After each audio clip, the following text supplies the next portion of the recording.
All he had to do to avoid the charges was engage meaningfully with the January 6th committee. Think about it. The committee wanted other Trump team members charged for refusing to testify. And the DOJ said no, like Trump's former chief of staff, Mark Meadows. Meadows refused to testify, but he engaged in weeks of negotiations with the committee. He also turned over more than 9,000 documents. That was enough for him to avoid prosecution. And longtime Trump aide Dan Scavino didn't produce any evidence at all in the probe, but he did at least respond to the subpoena. He negotiated with the committee. He made legal arguments as to why he ultimately would not testify. Now, that wasn't enough to satisfy the January 6th committee members. They issued criminal referrals for both Scavino and Meadows. In Meadows' case, they argued that when a witness produces documents, they're compelled to answer questions about them. But at least they tried. And that was enough for the DOJ. That was all Peter Navarro had to do, to try. All he had to do was basically not toss his subpoena in the garbage. A bare minimum of cooperation would have kept him out of jail. So when he says this...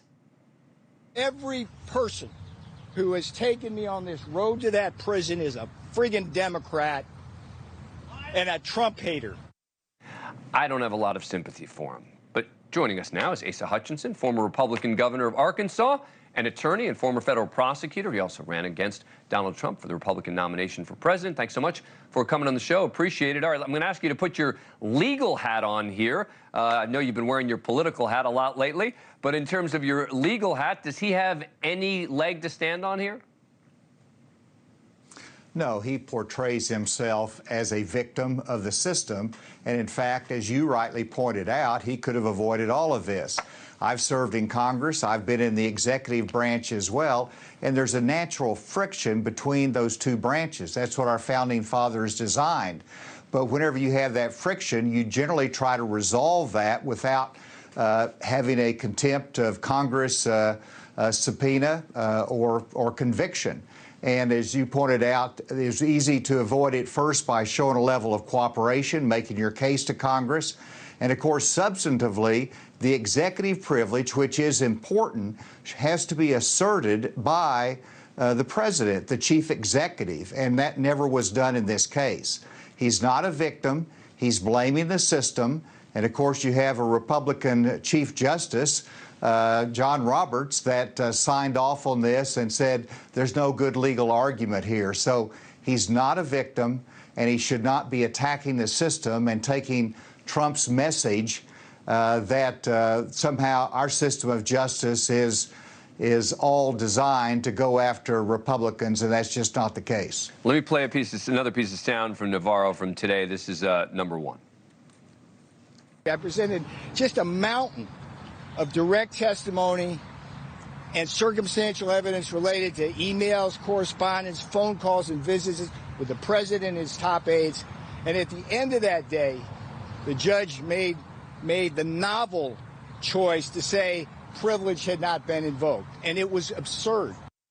I'm not even sure what he's saying. It sounds like he's saying, I gave them all these documents, but the judge ignored it, right?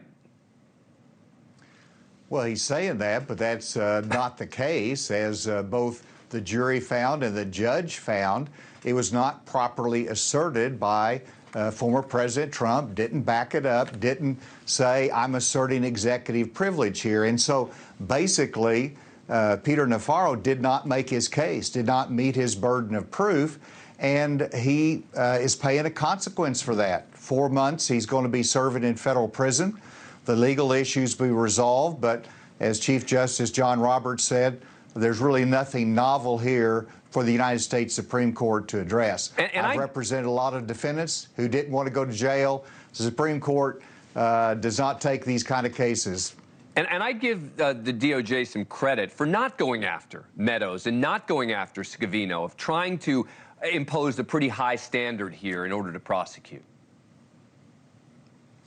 That's right, and that's certainly not weaponization of the Department of Justice. They use their discretion, and in some instances, even though Congress might pass a resolution to hold someone in contempt, the Department of Justice has a separate look at it. Yep. And so Peter Navarro had two opportunities: one, to show a higher level of cooperation with Congress, but then secondly, to make that case to the Department of Justice. No level of cooperation here. He thumbed his nose at the legislative branch of government, and you cannot do that under our system. Thank you for watching. Go to newsnationnow.com to find NewsNation on your cable provider. And don't forget to click the red subscribe button below to get more of NewsNation's fact-driven, unbiased coverage.